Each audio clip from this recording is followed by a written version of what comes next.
Can you just hold your thought for a minute? Let us cut across to Eknath Shinde. बोलण्याची सवय होती आणि परखड स्पष्ट वक्तेपणा निर्भीड रोखठोक बोलणारे असले तरी सुद्धा त्याला चूक म्हणणारे असले तरी सुद्धा अतिशय मनाने ते निर्मळ होते. याचा अनुभव मी स्वतः घेतलेला आहे.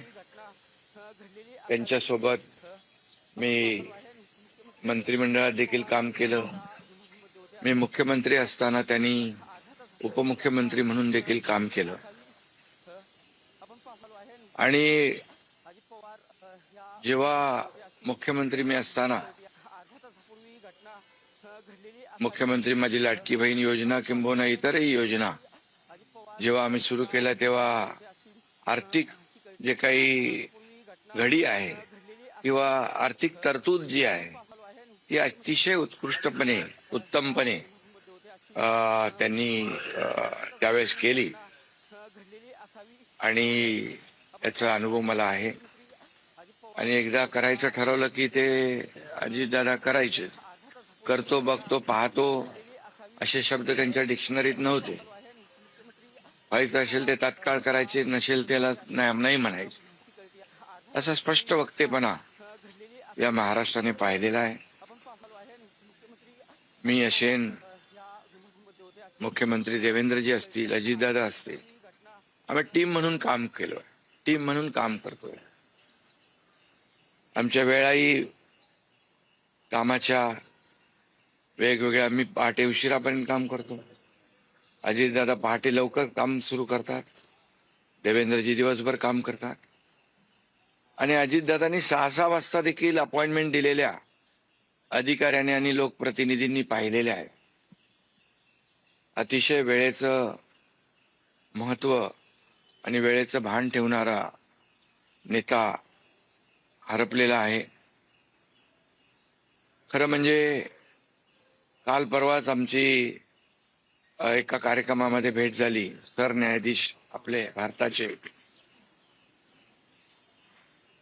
मुंबईत आले होते आणि ते येण्यापूर्वी आम्ही तिथंच एका चेंबरमध्ये बसलो होतो आणि त्यावेळेस झालेल्या चर्चा, गप्पा गोष्टी, आजही सकाळी जेव्हा मला त्यांची ही घटना कळली तेव्हा तेच समोर, त्याच आठवणी काल परवाच्या येऊ लागल्या.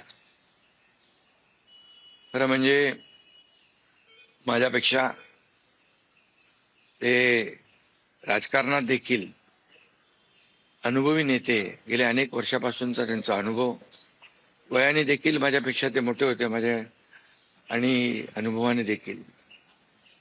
आणि म्हणून त्यांना राज्यातल्या अनेक विषयांचा गाढा अभ्यास होता. अनेक विभाग त्यांनी हाताळले होते. याचा राज्याला फायदा होत होता. मंत्रिमंडळात देखील ज्यावेळेस काही विषय यायचे त्यावेळेस आपल्या राज्याची आर्थिक परिस्थिती अशी आहे, आपल्याला सर्वांना काटकसर करावी लागेल, असे अगदी निर्भीडपणे सांगणारे अजितदादा देखील आम्ही अनुभवलेत. शिस्तीचा नेता म्हणूनही आम्ही अनुभवलेला आहे. आणि त्यामुळे त्यांच्या जाण्याने फक्त पवार कुटुंबियांचंच नाही तर संपूर्ण महाराष्ट्राचं न भरून येणारं नुकसान झालेलं आहे.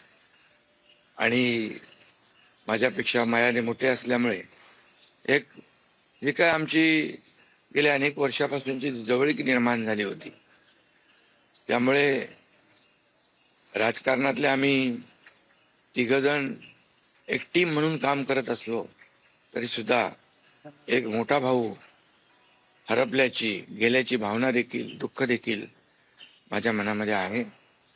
आणि मी त्यांना भावपूर्ण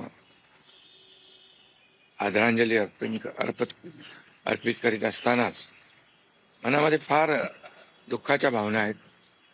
त्यांचं कुटुंब हे दुःख पचवण्याची क्षमता, डोंगरा एवढं दुःख आहे,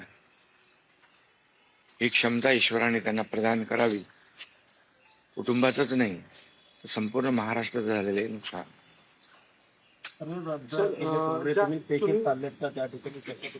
हा, मी आणि मुख्यमंत्री देखील आम्ही जातो आहे. आमचे सहकारी आमच्यातून गेलेत, त्याचं दुःख आहे. आणि ज्या सभा होत्या त्याही आज आम्ही रद्द केलेल्या आहेत. सर, एक विचार असं वाटतं की तुम्ही आता उल्लेख केला की 2 दिवसांपूर्वी त्यांच्या जवळपास 1-1.5 तास तुम्ही बसलेले होतात दोघं, खूप गप्पा झाल्या त्या चेंबरमध्ये. असं काही त्यांच्या किंवा मंत्रिमंडळात देखील असताना अशी काही त्यांची इच्छा, एखादी योजना किंवा एखादं त्यांना करायचं होतं हे तुमच्याशी त्यांनी शेअर केली, आपण हे करूया मिळून महाराष्ट्रासाठी, असं काही? नाही, आम्ही आतापर्यंत एकत्र जेव्हा तेही उपमुख्यमंत्री होते तेव्हा मी मंत्रिमंडळात होतो. मी मुख्यमंत्री असतानाही उपमुख्यमंत्री होते. आता देवेंद्रजी मुख्यमंत्री आहेत. आम्ही जे काही निर्णय आम्ही घ्यायचो ते निर्णय मिळूनच घ्यायचो.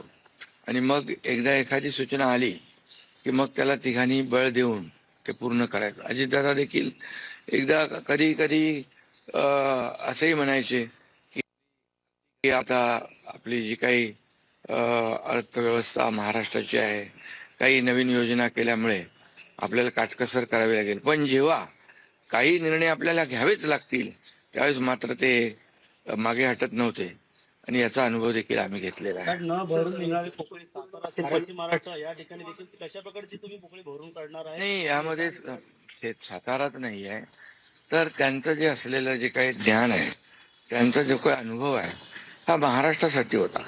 आणि त्या अनेक विभागांचे त्यांनी प्रतिनिधित्व केल्यामुळे मला वाटतं फार मोठं नुकसान झालेलं आहे.